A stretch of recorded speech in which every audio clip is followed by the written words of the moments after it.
Hey everybody, and welcome back to another episode. And before we jump into it, I want to give a shout out to Haven Cottage Investments. They do things like sell a house, buy a house, rent a house, lease a house, sleep a house, and eat in a house, or even party in a house. They do everything. And if you have any questions or you want some advice, give a call to the number in the description, or in email would work, or anything else by carrier bird, or by a visit. Yeah. Hope you enjoy the show.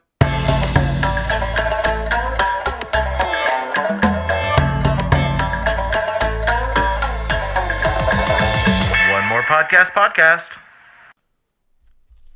So wait, what about not eating on a podcast? I'll try and talk so that you can chew. Is that it? What? Okay. Welcome back again. Jacque, it's been like 7 weeks since we last saw each other, give or take. Or like 10 minutes. Yeah, give or take. We are talking and chit-chatting again. Welcome back to the One More Podcast. The other two cohorts, they left because they had class. I don't know why I scheduled it on a Wednesday, because I feel like we were trying to go back and forth on when we can meet for the podcast, and then I think you threw out Wednesday, and I was just like, okay, sure. And then Greg was like, okay, sure, but wait, I have class. And I was just like, all right, I guess we'll technically fit in an hour. So, but I mean, I think it worked out pretty well. Did you have to leave work early? So you could be on time? Like 10 minutes early. Oh, that's not bad. No, yeah. I'm just down 35, so it's realistically not that bad. That's good. So, yeah. And then, because originally, you thought, you were just going to do this over the phone and you weren't going to use my nice fancy studio equipment. But yeah, I didn't want to make you guys drive all the way to Richardson just for my vanity, so I figured I'll just meet you guys at UNT. So. I'm impressed at all the equipment that you have. Oh, really? Yes. Really? Okay. I mean... Can they hear that when I hit this? Go ahead. Yeah, it's a little bit. That one's probably a little louder. It's all good. I mean, it's okay. Bumps and stuff like that, as long as you're not screaming into the mic and you're not going okay, good. Whatever insane frequencies. So, but yeah. Okay, so let's recap real quick over everything. So this is your last semester, second to last semester. Okay, so this semester, what classes are you taking? I'm taking business policy. That's one class. I'm taking the capstone for BCIS, which is management and for another management IT class with Kappelman. And then I'm taking that 2610 class that I talked about earlier. Ah, yes. And the alleged 2610 class. Yes. And what was the other one? Oh, networking. I waited until now to take networking. And I probably shouldn't have. Were you not in the class? No. Really? Yeah. I was in your security class. Oh, that's similar what it was. material. Okay, yeah. So wait, and you have Abraham? Mm-hmm. Okay. And how is that? How is... I think he talks about his daughters a lot, which is kind of sweet. Does he really? Yeah. I think he mentions his daughter maybe once or twice. So I think that's sweet. He talks really, really fast and goes over things really fast. And networking, unlike Jared, understands everything. I do not. True. It's a little more challenging for me because it's the first time I've ever even thought twice about it. So then let me ask you, how does Jacque handle challenges? How do you break that down? Well, I prepare. Okay. Up front, I'm okay, this looks really tough. I'm gonna try and block out some time for this and get done ASAP. And then I procrastinate. Sure. And then I freak out. Okay. And then I just do it. All right. Well, I mean, do you normally reach out to other people? Are you on your own? Yeah, I do. Are you on the internet a lot? I actually reach out to people in my class. So I don't know if you noticed, but somehow even though I'm mildly an introvert, I end up talking to people around me. Sure. And so I know one person in that class prior to this class, and then I realized that I knew someone else. And so, I've just been talking to them about stuff. Okay. And we haven't met up, but we've talked about things so that way I could get a better understanding about it. Okay. And that's helped. And are these people that you've had classes before, or are these brand new people? Oh, no. They're people I've either had classes with before. Yeah, I've had classes with both of them. Okay. And then some brand new people as well. Wow.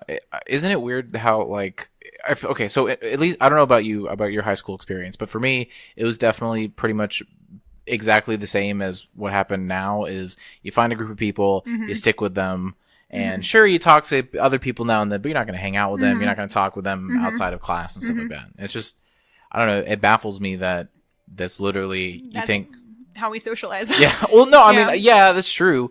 I just figured, you know, with the larger classes and stuff like that, I mean, I don't know, what is it, just BCIS that I just see you and Greg and all of them just in all of my classes? Or? Yes. And I think we just ended up, I don't know, somehow we ended up in all of each other's classes. It was just, I think that semester and then the semester after that, Brandon even, I had him in so many of my classes. That's true.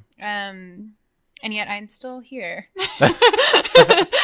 Well, Brandon's a smart cookie. Yeah, he knows what he's doing. So, all right. And then your final class is an elective. So I was trying to take an elective this semester, and all of them were at the same time as my other classes. Oh, wow. So that is one complaint I have with UNT is that there's one section for each class for us, but at the same time, it's probably because we're such a niche degree. Yeah, I was gonna say that's probably why also we had, because I feel like with, you know, you go in any math degree or something like that, you've got like a handful of teachers who are just like, oh yeah, I teach Calc 1, 2, 3, and you're riding with that. But with what we can count on our hands, all the professors that are in the BCIS degree entirely, and everyone's taken them.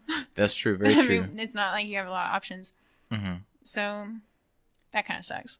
But So I missed the boat, and I needed... Well, technically, I need 2 electives. Oh. And so I was going to take... I couldn't take either of them this semester. Okay. Because the one that was offered, I already took. And then there was another one at the same time as my other class. I could have taken one over the summer, but by the time I realized it, it was a little late. And so I didn't budget that into my financials. Right. So... So wait, how are you going to end up with just one elective? Well, I can take an internship. Oh, you're planning on doing the internship. Yeah. Okay. So I've been like searching for an internship right now. Sure. I've applied to like, I don't know, a handful of places. I've been to career fairs and stuff. Just trying to get my name out there. Okay. And my resume. real quick, before we move on with that, how are career fairs for you? Because like for me, getting up in a suit and like walking around and trying to make an impression and try so much. And I mean, because I think the one that they tangenting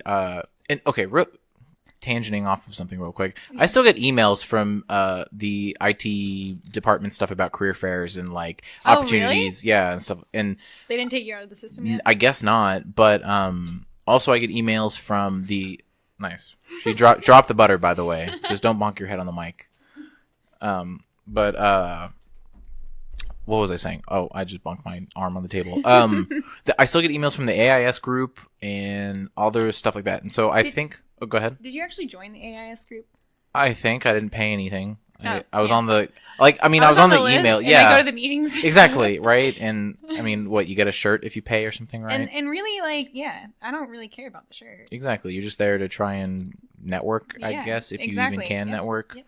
So even then with branching off with the career fair, did you get to network with people at all, or was it just hello, here's my resume, okay, goodbye? I mean, a little more extended to that. So I really hate. Oh, do we need to take a phone call? No, I'll take it. Jackie is. Well, I mean, if it's important. No. I mean, if it's the hubby, you have to take it. It's the fiance, not hubby yet. Oh, okay. So hold on. I'm sorry. So I saw a Facebook post. It was 5, or was it Instagram post? Was 5 years? Okay, so it's been 5 years. It's been 5 years. All right. Yes. Okay. Okay. Now back to what we're talking. All right. So. Oh, you don't want to talk about your hubby for a little bit? Not yet. Okay. Not yet. All right. Go ahead. Sorry.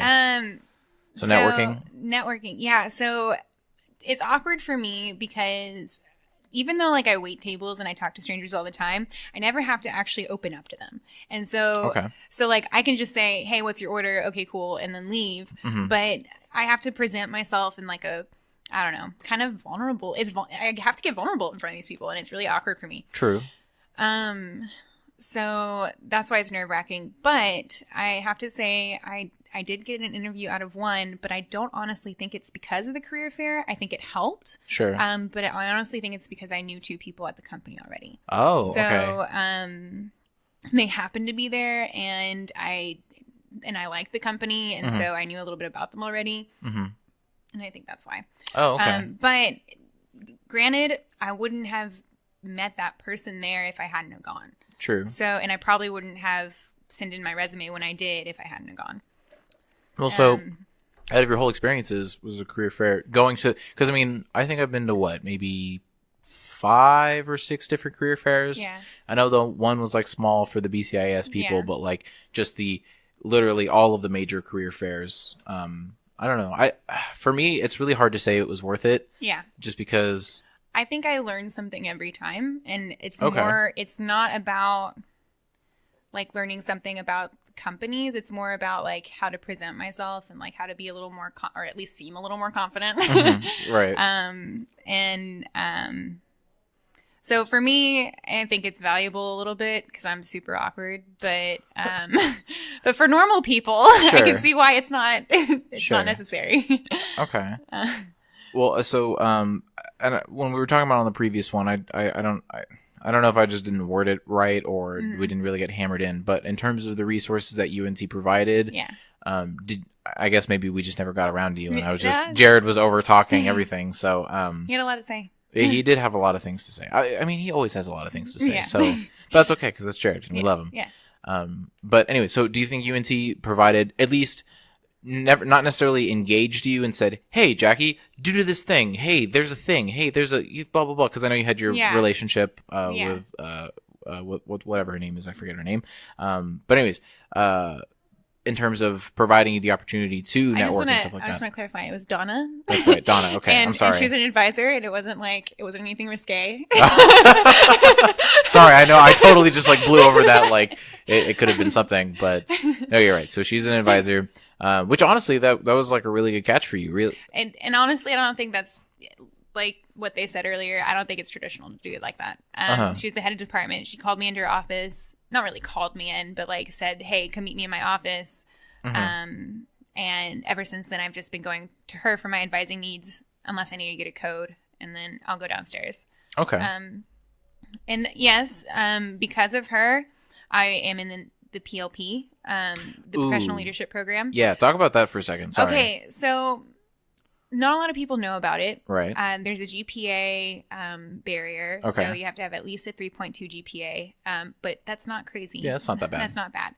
And you have to interview to get in. Okay. And I think it's probably the most valuable resource on the campus. Really? I've learned more in the PLP about professionalism and even just how to manage time, a lot of soft skills that we don't really get. Like the interpersonal stuff? Yeah. Yeah. And we have to do a year mentorship. It's not, we get to do a year mentorship. You have the ability. Yes. Well, it's required. And so we have to meet with our mentors at least once a semester, but preferably once a month. Okay. And who are the mentors? They are people in an industry similar to your major. Oh, okay. So they pair you with people with similarities. Okay. I guess. My mentor, I'm not going to say her name because she's very personal. Sure. Or I guess very private.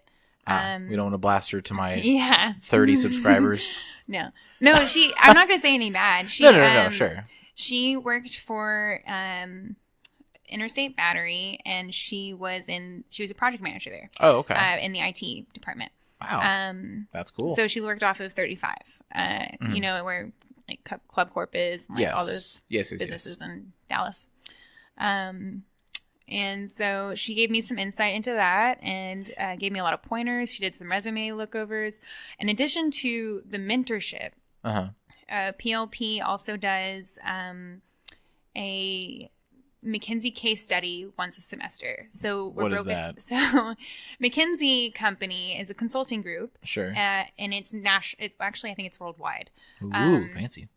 And so they give us, their Dallas office gives us these cases where we get to work in teams and come up with a solution or a proposition and then present it to judges. I think I remember you mentioning this at some point in time. Yeah.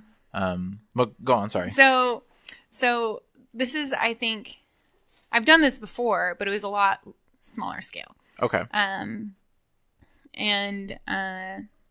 Yeah, I think the first, what I'm trying to say is that there was a lot that the PLP had us do, and it required a lot, and it was completely free. We didn't have to pay anything. Fees? There's no membership fees, nothing. It was the best resource I think UNT had to offer, and it's done based off of donations. Okay. So I don't know. I don't know. Some people, I wish that more people got involved in it, but they had like 150 people in it already, and it's like. Is that a lot or a little bit? It's a lot. Okay. I think. Sure.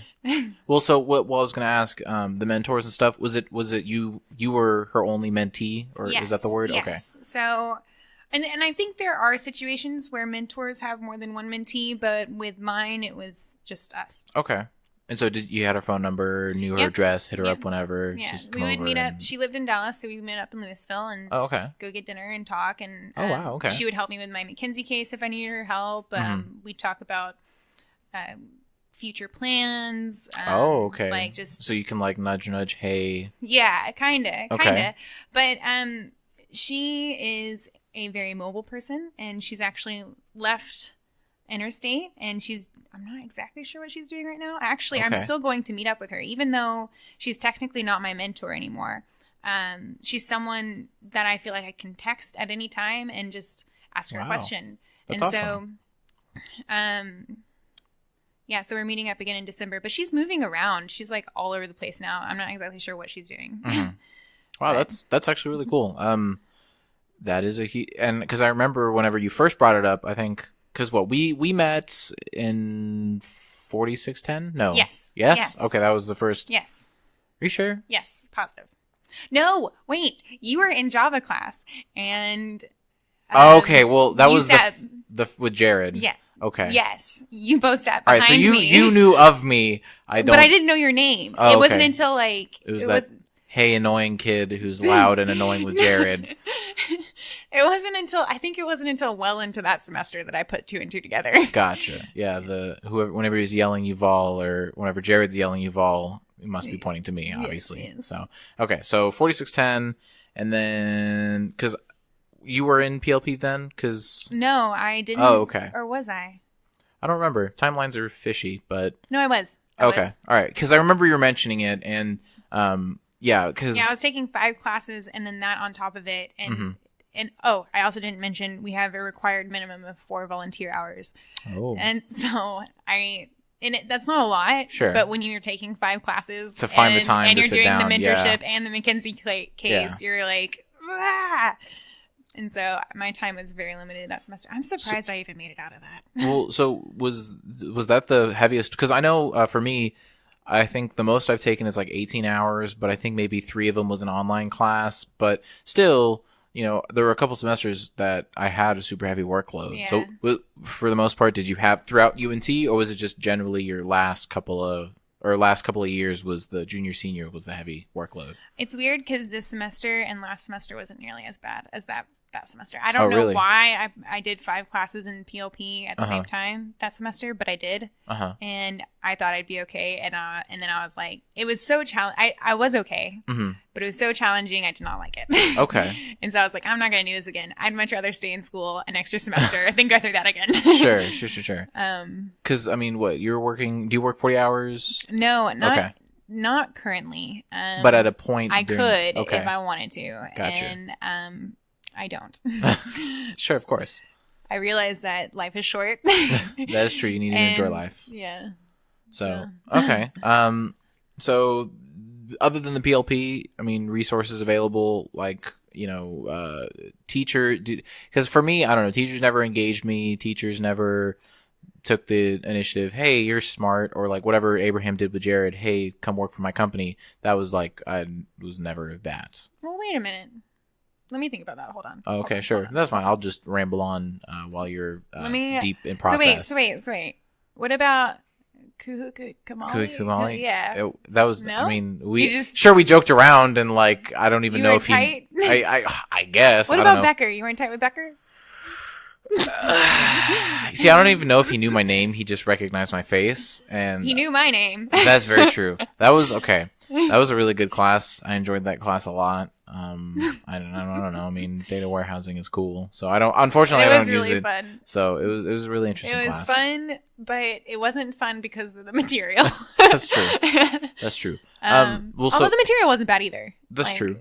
But okay, so going against fun classes, what would you say is your worst? You hated it. You were just like, I will never do this ever again. Blah blah blah, and not even that. Just the material. It was hard for you, or finance. It was finance. Okay. And that was because that was that semester. Okay. That was that same semester as the PLP. Oh, and I couldn't devote enough time to fully understand what I was doing. That's true. Yep. And so I would just skim over it and then like try and work it out. And eventually I did, but it was not fun. Okay. Well, so was there a class that was fun, but the material was difficult? Fun but difficult material. Just like, the environment and the like cool stuff. Like for me, I thought networking was pretty cool. Yeah. For the most part, I understood it. Yeah. But when push comes to shove and you're trying to apply this, it was a little hard for me. Mm-hmm. But I mean, the class was fun. I mean, networking seems really cool. I feel like. What about the data security? Data security. The lab with Woo. Oh yeah, Woo's lab was pretty fun. I really liked that a lot. Lab, I didn't think it was super challenging because he spelled it out for us. It was pretty straightforward. What was it that was challenging about that class? I think it's just the test that was challenging. Yeah. But what's the other one that was challenging? I don't know. I mean, I think Java was pretty cool. Yeah, I like Java. I mean, I guess it just came a little more naturally to me just because I don't know, I thought it was cool. So, and then with the Ginormo well, that was my first actual programming class I've ever really taken. Okay. Yeah. So like I did a little bit of SQL or SQL. I mean, it's SQL. We call it SQL. In the 2610 class I took at NCTC, but it wasn't as in depth as the Java class that I took. Okay. So that was, and I think, it was challenging, but it was entertaining at the same time. I got a really big kick out of making a calculator. I know it's like super silly, but I was like, look, I made a calculator. Yeah, that's true. Actually, hold on 1 second. All right. So, question that I have, and honestly, I didn't even realize this until the data warehousing class, because it never came up in conversation, and I thought it was just like, oh, we're all here. I have you all fooled. Yeah, you did have me fooled. You are a lot older than me. Yes. You're, if you want to give your age or a fake age. I'm 30. No, I'm just kidding. I mean, no, I'm almost 30. I'm 27. So, right. So, how was that experience? If you don't mind going into it, why you are I guess technically, are you a non-traditional student? I don't know. Non-traditional. Okay. I'm in a. So you applied as a non-traditional? Did I apply as? I don't know. Because I don't know where the specific. No, I'm considered non-traditional by a honor society that I'm in. Okay. All right, then that's fine. So I consider myself that. Okay. So yeah, I did not know what I wanted to do out of high school. Okay. And so for about a year, I took off and I moved across the country, and I moved to Washington with the guy I was dating, and it did not go well. Oh, that's not good. I moved back. Sure. I was 19. 19, so of course it didn't go well. Well, I mean, I don't know, because in Europe some people can work it out. Sure. We did not. No, not necessarily focusing on that. I was going to say, I know that I know in England, it's very common to do like a sabbatical, I think they call it, and just take a year off and do whatever, mess up with your life or do whatever, learn, grow, stuff like that. So. Well, I took a 4-year sabbatical. Okay. So, let's see. Was it just life that got in the way, or? Yeah, pretty much. I tried to go to junior college in my hometown, and then my parents divorced while I was living back at home again, and so that was really hard. And I can imagine, which is really weird at 19. Like, yes, it's super awkward. And then, even more awkward at 18. I bet. Yeah, because you can't leave, really. Yep.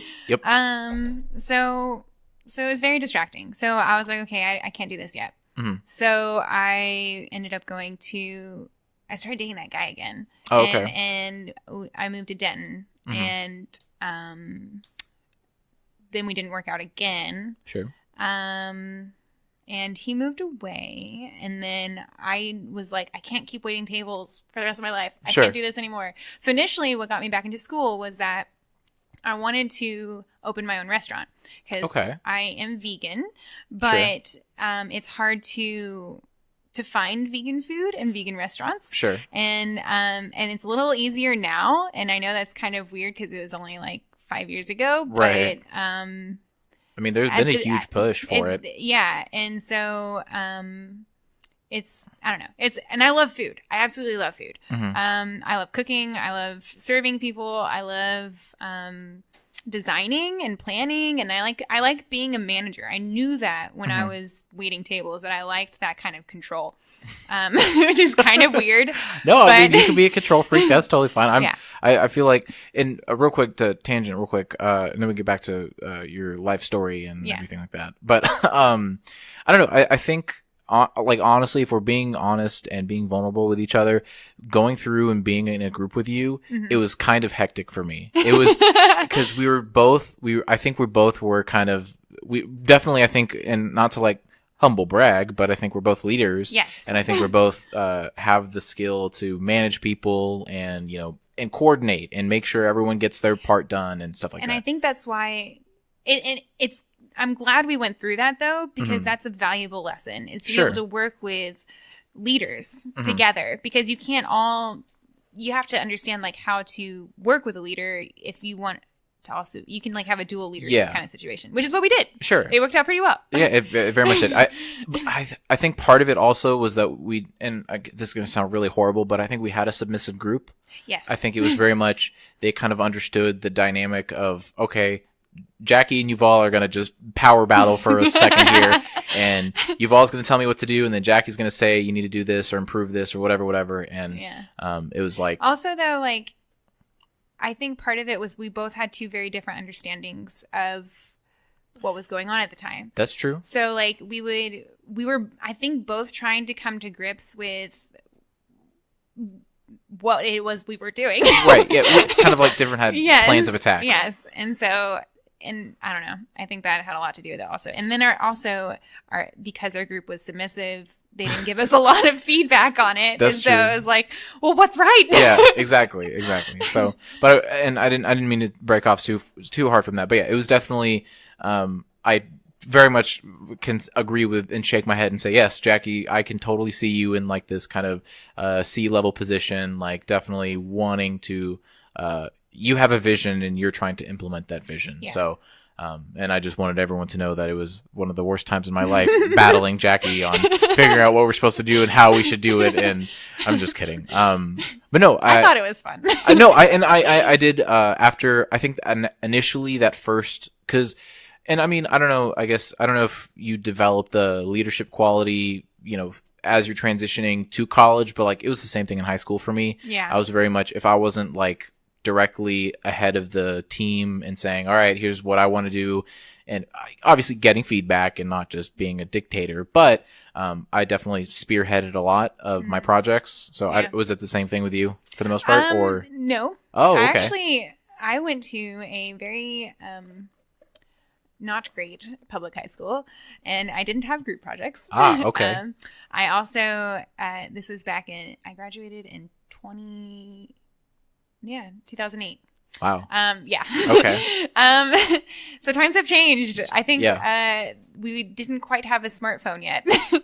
That's true. I think because the modern smartphone with tools and stuff. Yeah. Because that was actually a staple. We had rules, and it it was like I don't know, they had these dumb signs that they'd put up and say, okay, if the sign is green, then you can use your smartphone in class. If the sign is red, don't. If it's yellow, you can ask, or something like that. I don't remember, but yeah, no, smartphones and stuff were definitely integrated with my high school. Yeah, so. no, we didn't. That's just to show like how times have changed so much. That's true, within just a short time period. Yeah, and so so we didn't have group projects, and I will say I would step up to the plate when there wasn't someone else leading. Okay. So for instance, when we had a substitute teacher, I would go up, and I'm not saying I'm a goody two shoes or anything, but if I understood the topic, I would go up and show the class how to do it. Okay.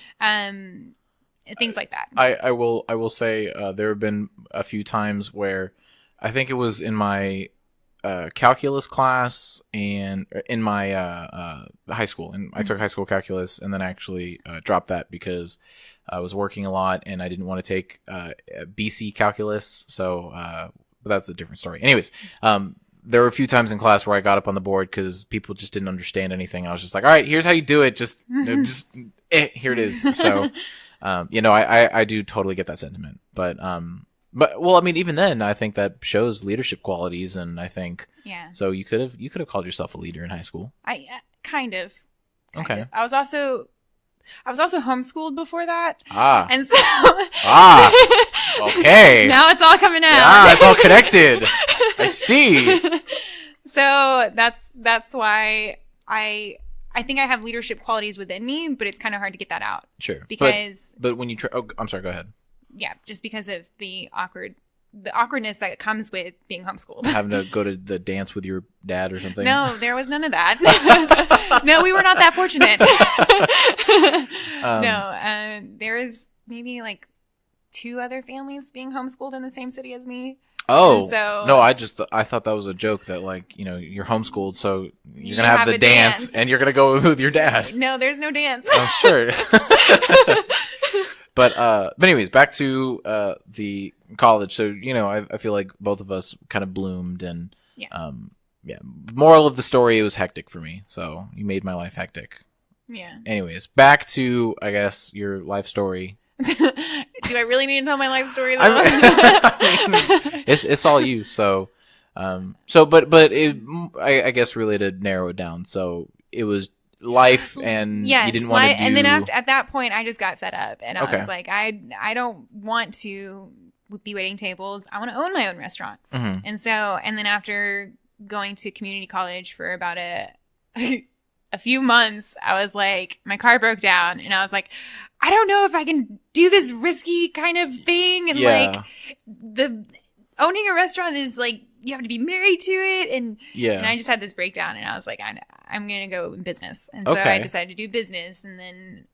I mean, what were you going to school, or what was the goal at the community college? Initially it was just to get in. Oh, I was like, I just need to get started. Figure it out later. Okay. And, so yeah. Okay, so then business, but you did economics. So I did business first, and I was doing that, and then I was like, you know what, I like this economics class, I'm going to try that. And then I took another economics class. I was like, this is really hard. I don't want to do this. Oh, okay. All right. So it's not like you got like a few, you did a whole semester of economic stuff, and then it was just like a couple classes. Yeah. Okay. Gotcha. And then let's see. And then after that, I feel like there was another one, but I think that was it. Okay. And then stuck here in. And then I took my BCIS class. I got really interested in it. It was the MIS class that I took, the Management Information Systems class. What class is that? I don't remember. It was the 3610 here. Oh, okay. But it was the 2610 at NCTC. Gotcha. And then, and so because I took that class, I decided to take the database class. Mm-hmm. And after that, I was like, I love this. I want to do BCIS. Mm-hmm. Yeah. And so, so that's what I did. So would you say still the end goal would be to own a restaurant, or is that just a faraway dream? A retirement kind of situation. But at this point, my fiance and I. Oh, all right. Talk about the hubby a little bit. We have come up with so many retirement schemes. Really? Schemes? Why are you got to call them schemes? They're plans. They're dreams. They're really just dreams. So For me, I think it would be really cool to own an event center. Yeah. Probably partially because I'm getting married. Sure. And so that is just very attractive to me. Of course. And, but at the same time, I love planning. Like, I just love planning. And again, it falls into the management thing. I like management. I like controlling things. Yeah.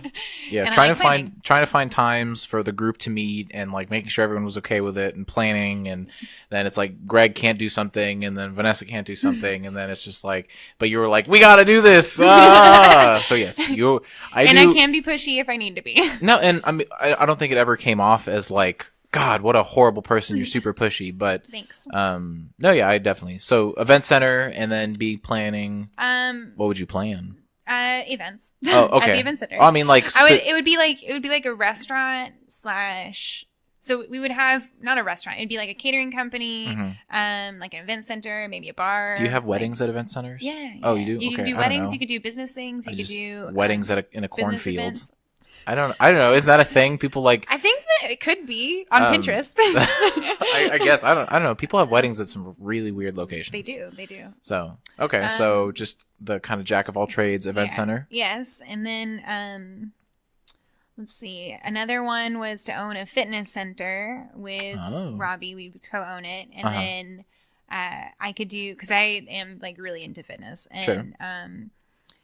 So we would do like studio classes in addition to like rock climbing and like all stuff. And they were like, we should just own a summit. Yeah. so that's another idea. Okay. Are all of these ideas owning something? Yes, they are. Okay. It's because when your kids are out of the house, and I feel like you want to kind of take care of something still, or at least I will. Sure. And I feel like a business can be like a child that you want to raise. That's true. No, that's very true. And that's when I can really devote my time to that. Okay. So yeah, that's the retirement plan. All right, there you go. Well, I mean, like, that's retirement, but like, what's post college? What's post college Jacque you want to do? Post college Jacque wants to get married and have kids. Sure, and I mean that's a great post college. But I mean, like, and I don't mean for this to sound like really horrible, but would you be willing to sacrifice your career to be a stay-at-home mom or something like that? Oh gosh, that is the hardest decision ever, because you know how much I love what we do. Yes. Like I do love our major, and I love. You're very meticulous about it. Yes, and I know that's weird, but it is what it is. I know. But I do. I've always wanted kids too, so it's going to be really hard to draw that line for me.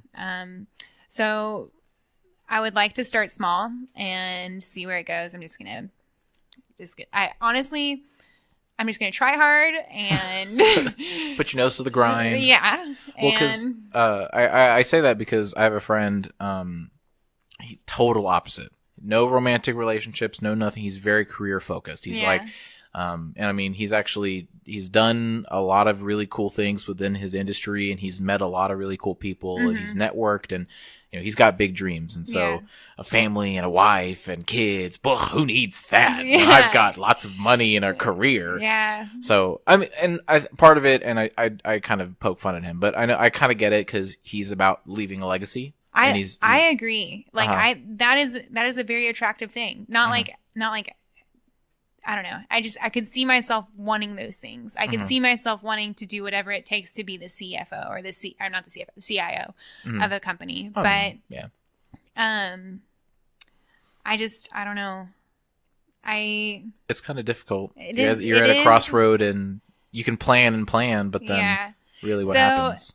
Yeah. And my fiance and I talk about kids all the time. Oh. And so we both really want kids. It's not just me. Sure. And I know he'd be a great dad. And so I feel like I have to give that to him. You know what I mean? Not like as an obligation. Sure. But like, if I want it and he wants it, why not? Right. You know? That's true. Like, why would I deny us of that? Well, I mean, just because I could, I don't know, get temporary glory. Well, I know some families, they do like a nanny or something, or they do after school activities and stuff like that. So because if both parents are working, so but and that's what we're gonna have to figure out, is like the work-life balance. And I think we'll just wait until we have to cross that bridge. We'll figure it out then. No, I mean, that's totally fine. education's like a really big deal to me because I feel like I've been gypped my whole life. Okay, sure. And so, especially going to UNT, yes. being gypped. So, yeah, I want the best for my kids, and so if that means putting them in a private school, that means I'm gonna have to work. True. Very true. But but there are also good public schools out there. But at the same time, like, there are some things that I don't agree with public school. So there's a lot of gray right now in how we would raise kids and work. No, that's very true. I think, and even now, and I'm kind of pulling these statistics out, but I don't know if they're 100% right, but there are trends that, you see less and less of the traditional nuclear family style homes. And it's really weird because especially now, and I don't mean to bash or, I'm trying to be very open about it, but like this big feminist movement and, the dispelling of gender norms and all of this stuff, I think, living in the 21st century is brought upon, well, what does it mean to have a family? What does it mean to do this? What does it mean to have a job? What are your values? And I think especially you look at people now versus people 30, 40 years ago, values have been totally flipped. Yeah, just like absolutely. So absolutely.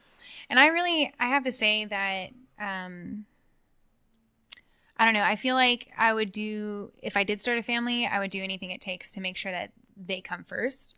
Of course. So that's why the career would probably take a back seat up until they're out of the house. Okay. And then I would probably really dive into it then.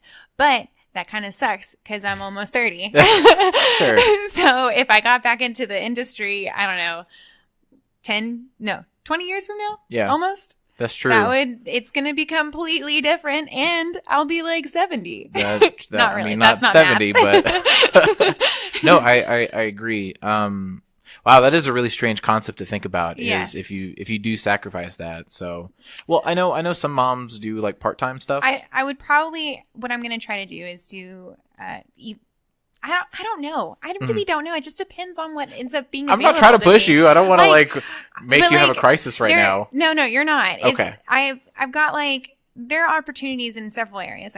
There are, I guess, tendencies where your job allows you to work from home, and True. That would be a great solution, I think, especially in the early years of raising kids. Oh yeah, for sure. And then later on, they'll be in school. So that's true. I could go into the office if I need to. That is very true with telecommuting and kind of moving into this digital age. It's a lot easier to make those decisions and, not have to sacrifice. Or, right. I mean, I feel like there still would be sacrifice. It's just not as, in the 70s or something, or in the 80s, well, mom has to go into work and kid has, it's on the weekend or something, but mom still has to go to the office. Yeah. Whatever it is. I don't know. And also it depends on what Robbie's job is like, because I'm not opposed to him being the lead parent either, like being the nurturing one in the relationship, because he does have that. Granted, there are things we would both parent slightly differently, for sure. So I feel like he could also be the one that's at home if he needs to be, but he's doing so well in his career right now. It's just not something that I can see happening. Oh, okay. If you don't mind me asking, growing up for yourself, was there a parent who was more persistent or something, or more active? Available, maybe? Sure. Yeah. Thank you. Yeah. So I was homeschooled. So my mom was home. Okay, so your mom did the homeschooling. Us. Okay. My dad worked from home though. Oh, okay. So he. Wow, that's an interesting. I know. Home dynamic. It is, because he did. He built websites, and he was in a production company for Club Corp. He worked at Club Corp in Dallas. Okay. Okay. It was a long time ago. I don't really remember the specifics because I was a kid. Right. But we moved out to East Texas, and he would have to work from home, and then he would commute on other days. So it was really rough, and when he was working from home, we didn't see him a lot. Okay. Because he had his own office, and he don't bother dad. Yeah. And yeah. So, but he helped out with topics that mom struggled with. Okay. So things like, I don't know, algebra. Sure. So, then, okay. So would you ever consider homeschooling your kid, or was that just such a horrible experience for you? No, it was actually, that's the weird thing is like, because I was raised differently, I think differently. So like, I'm not afraid to be the odd one. I admit to it all the time. Sure. And as you have like 7 times already. Yes. Well, I go against social norms. Like I just do. Not because I want to, but it's just the way I am. Right. And so I wouldn't be opposed to homeschooling. But I would do it a little differently. Okay, sure. But would you be the homeschooler or the home teacher? If we did homeschooling, I would be the homeschooler, yeah. Okay. I would be the teacher. Okay. But I don't know, that's just another thing to throw in the equation. Yeah. Because now kid can't be at school and you have to... I wouldn't be able to work if I was... That's true. Well, that's not true. I would have to work in the It'd evening, be difficult when Dad was home. And those would definitely be like non-traditional office jobs, if anything. Yes. So yes, unless it was like some sort of weird security shift. That's true. You could do the overnight shifts or something like that. Yeah. I don't know when you'd be asleep though. It's like never. Constantly what else is on new? 24/7. That's true. All right. Well, so. Speaking of sleep, I don't know, I'm just branching off into something. Yeah. So, I always find it really, really interesting, how much people sleep, just because of work, class load, extracurricular, clubs, whatever it is. I think it was very common, at least in my friend group, if people were up until like 1 or 2 in the morning and they'd be up like at 8 or 7 or 8 or something like that, that's just a normal for them. And for me personally, I hate that. If I'm I love asleep, sleep. Yeah, no, exactly, right? Do you think have you been able to manage over the couple of years to have a decent, or have you pulled all-nighters before? No, not all-nighters. I have gone off of 2 hours and 4 hours of sleep countless times. Wow, like, okay. So many times. But not all-nighters, because I do need that nap. That's true. You need a regen. Yeah, so, and I'm trying to think I think a lot of it has to just do with like, I don't know, getting distracted while you're doing your work. And True. then so then you're like, oh crap, I gotta push through it. This is what I get for being a crappy student. Mm-hmm. But, I think, I don't know. I mean, you're not a crappy student. I know. I'm hard on myself. But yeah, so some nights are like that. Most of the time though, it's about 6 to 8 hours. Okay. The weird thing is that when I get 8 hours of sleep, I'm exhausted. But when I get 4 hours of sleep like I did last night, I'm totally fine. Really?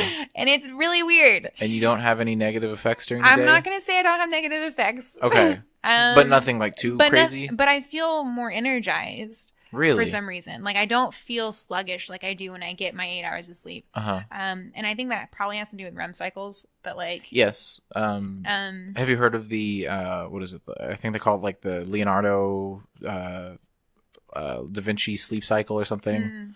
So, so you legitimately have never heard of it? No. Okay. All right. No, I'm sorry. There was a weird sleep cycle that I've heard of. I don't know if it was called Leonardo da Vinci. Okay. But where it's like you sleep for like 2 hours and you sleep for like you stay awake for like 4 and then you sleep for that's the Da Vinci is okay. Because at least that's how I heard it, because apparently that's what he did, you know, doing all of his creations and his, you know, thinking, and you know, he needed the most out of the day. So you know, as soon as you hit the pillow, you're immediately in REM sleep, and then you feel refreshed and you feel awakened. So but I know, do you drink coffee at all? I forget. Yeah, I do. And that's actually one of the things is that I drink about 2 cups a day. Wow. What? That's a lot. That's not a lot. I have maybe 1 cup every now and then. That's not really a lot. I don't know. I mean, when do you cut yourself off though? So, at like 1.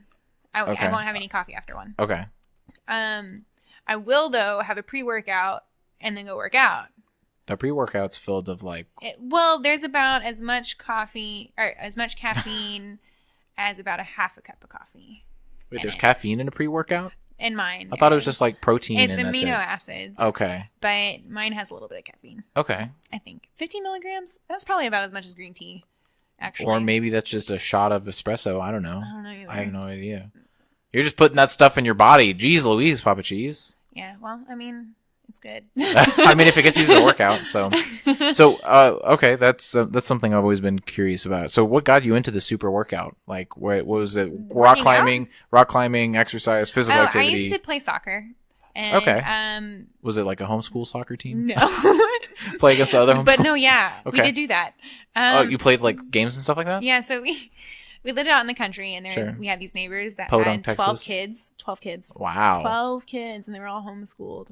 Oh my gosh. Yeah, and they were all homeschooled. I'm just gonna leave it there. Okay. Wow. That's like a mini classroom. They had the coolest like property though. So we lived out in the country. Podunk, Texas, yeah. Yeah, and they had like goats and cows and donkeys. Okay. And, so they ran their farm. Oh, okay. And then their dad was a silversmith, and so he made jewelry and sold it at these trade shows and stuff. Okay. And, like, the mom, they're super, super Christian too. Sure.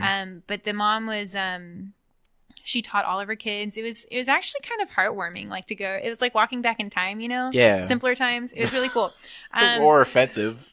How dare you? I'm just kidding. No, like just it was like you didn't have technology really, and sure. like you didn't have like a whole bunch of social things that you deal with now. Right.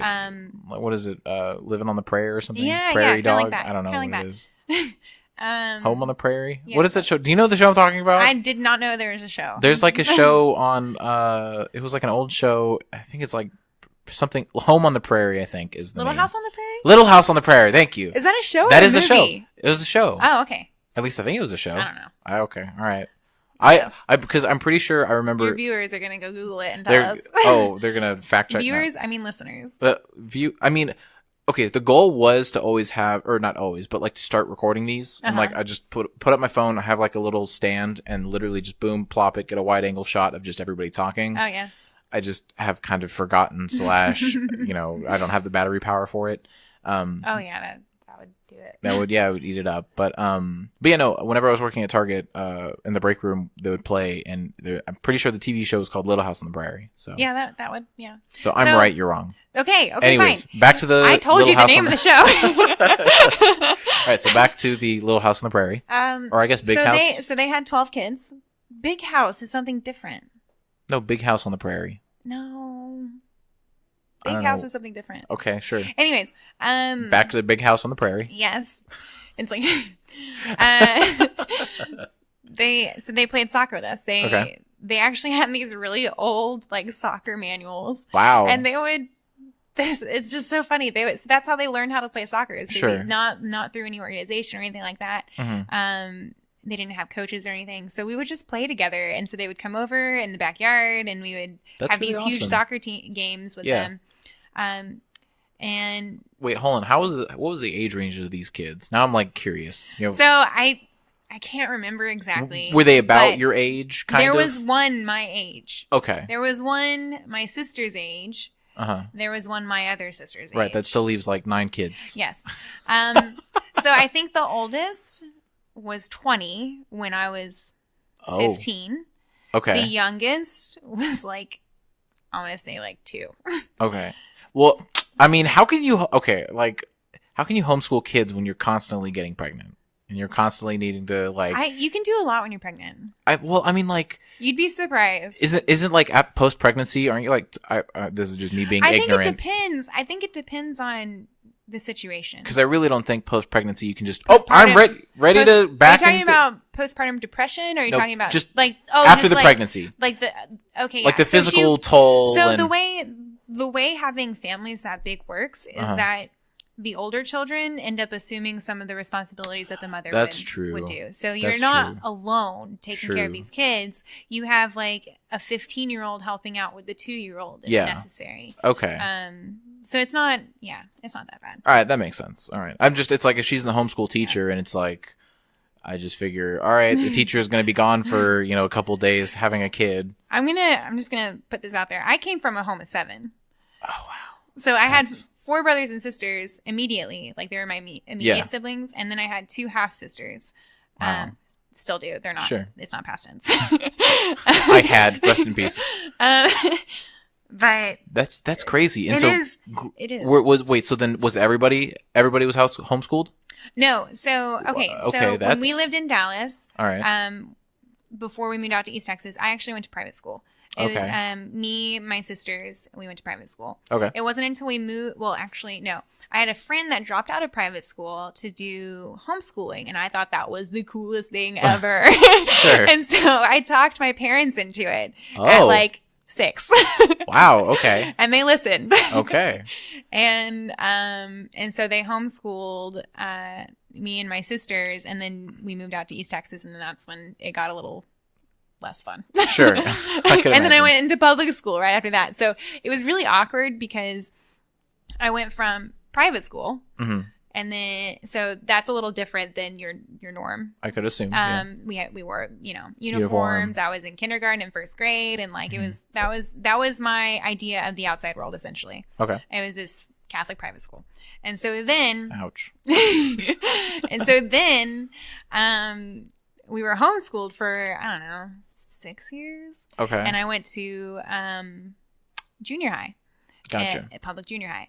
So that must have been it was a culture shock. It was absolutely horrible. And the first probably 3 years were really rough. I can imagine. Just trying to understand people. Yeah. So I was super quiet. Like super quiet. And people thought I was weird because, I was new in this small town. Yeah. But I was weird.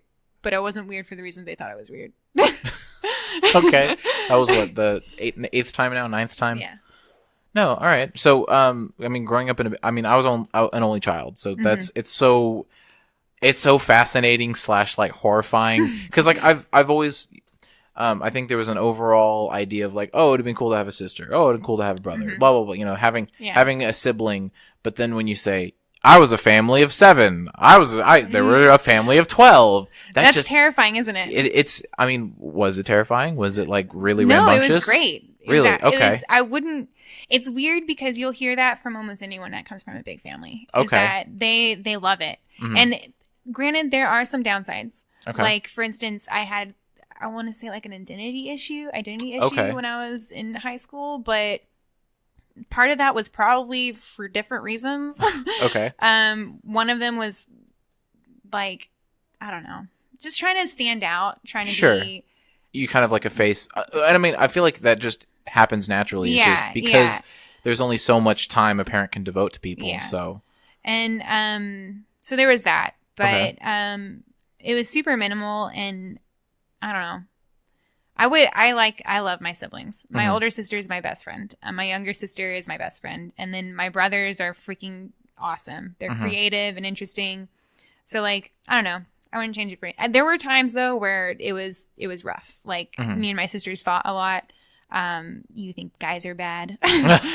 Girls fight terribly. Sure. We're mean. Growing up, we're mean. And so going through a lot to each other, and yeah, but other than that, like we got past it, and now we love each other tremendously. We wouldn't do anything to hurt each other. So do you guys have like a group chat or something all together? Yeah, a family group chat. Yep, we've got several. There's one between me and my sisters. There's one between me, my sisters, and my brothers. There's one between me, my sisters, my brothers, my dad, and my mom. Right. Even though they're divorced. Okay. Sure. But still, yeah.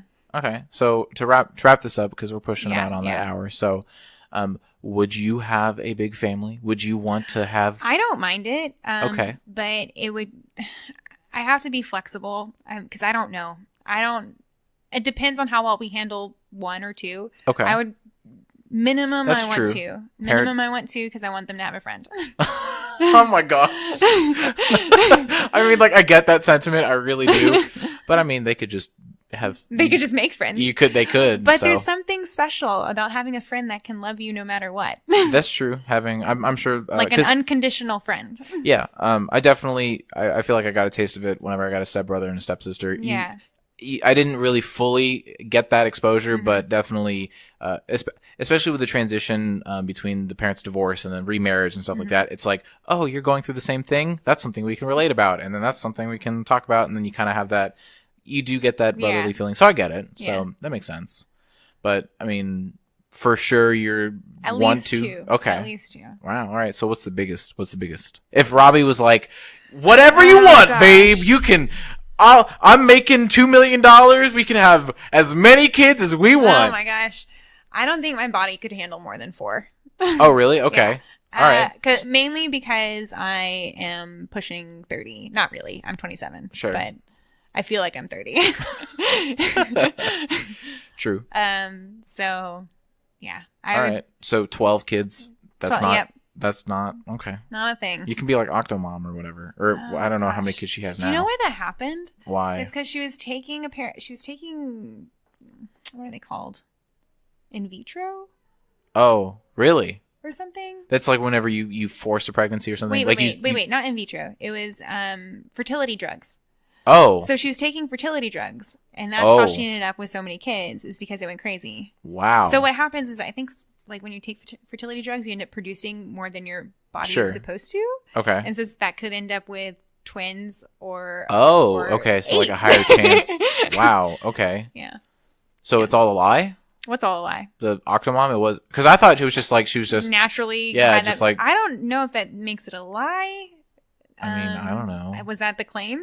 I have no idea what the claim was. Okay. I just saw like a short TV show about it, and I was like, "Wow!" But that's what someone else has told me. I actually have not fact checked that. Oh, it's okay. But we live in a world of fake news, so it's okay. True. It's very true. All right. Well, any closing remarks? Wrapping up. I know you have to make a second closing remark. Since the last time you said closing remarks. I did not. I actually like UNT. Oh, okay. Like, I know that's like not. It's not popular opinion. It worked for me. It worked for me. And I think it worked, honestly, for us four. I think it worked out because Jared can go and say, oh, I could learn all of, and I was going to ask him, and I didn't ask him, but, while at UNT, how much stuff did he learn on his own? Right. Like, realistically, sure, he could have done it, but did he actually do it? Yeah. So, no, I agree. I think UNC's it was a solid stepping stone. Mm-hmm. Definitely the sentiment of you get what you put into UNT is definitely holds very true. Yes. Because I feel like a lot of classes we could have blown over, and just if we didn't try or we didn't study, we still could have made a solid grade, but still not learned anything. So it's just because we didn't settle for passing. Like, that's true. We wanted to do well. I'd hate that about myself. It's I like, honestly, the capstone, the 4800 or whatever it is, that's the internship thing, but whatever, the capstone policy, I think everyone was okay with the C. Oh, gosh. Everyone was like, if we can just pass and get the bare minimum, because I think one of the girls, did they already have jobs or something? I don't think so. Not necessarily. I know a couple of them, they were already set, so they didn't necessarily care a lot. But this one girl, I think she was like a super senior, technically. Oh. And she was just like, this is my last class. I don't care. I need to see. I want to be done with this. And I was just like, thanks for that. That's great that you're bringing that to the table. So, yikes. Yeah, no, I hate the fact that I'm like, I have to get an A. I have to get a high grade. I have to do well. That's just annoying. Don't hate that. It's not bad. That's a good quality, I think. Guess. To want to do well is good. Just don't kill yourself. Oh, no, I did. No, I don't know. I don't remember. I don't think I did ever do terribly, so I never had to face my own ramifications. So it's okay. Yeah. All right. So anything else? You love UNT? Pimp out UNT? Don't love UNT. Like, love. You're going to force your kids to go to UNT? No. No. Because you want them to have a good education. Yes, I do. All right. Well, I had one more question, if you don't mind answering it. Okay. All right. So, in terms of the college application process, the going above and beyond on the higher education, was that all on your own, or did you have parental pushing? Oh, no parental pushing. Okay. It was all on your own. Okay. Actually, this is going to sound terrible, but I'm going to say it. Go ahead. My dad told me at one point that it doesn't matter whether or not I get a job because I'm going to get married one day. Okay. Yeah. All right. I mean, all right. Okay. So now wait. All right. That did not stop me. Sure. But it did definitely not encourage me. So like I think that's why I took so much time, is because I didn't have anyone to push me. Sure. But myself. That's true. Well, I mean, you got here, so that's true. You had the moxie. Is that what it is? I don't know. So sure, yeah. Hey, okay, you got moxie, kid. Yeah. All right, so appreciate you being on. Always pleasure talking and shooting the crap with you. So cool. Same. Definitely, yeah. All right, again. For all the listeners, appreciate if you made it this far. Awesome. Probably revealed too much about myself. You know, should delete this whole thing. You're gonna get a bunch of Facebook messages. Oh, Jackie, God. I didn't know this about you. Why didn't you tell me about this? Whoa, Jackie! Oh my gosh. No, honestly, the watch time on these, it's like I think they listen to the first 20, 30 minutes. Okay, and that's good. about it. So yeah, hopefully they shut it off. hopefully, literally no one is listening to this. Yeah. All right. Anyways, that was. Sorry. Don't apologize. It's all good. That was the One More podcast. I appreciate taking the time. Love everybody, hate everybody, I don't know, whatever. All right, peace out. And that is the end of the show, ladies and gentlemen. I hope you enjoyed it. If not, stay tuned. Maybe we'll have another one that you will enjoy. Just wanted to give a shout out again to Haven Cottage Investments for making this possible.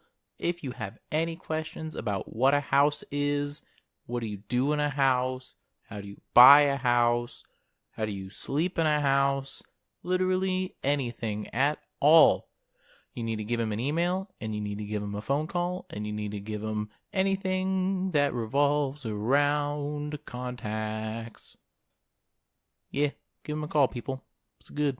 It's good.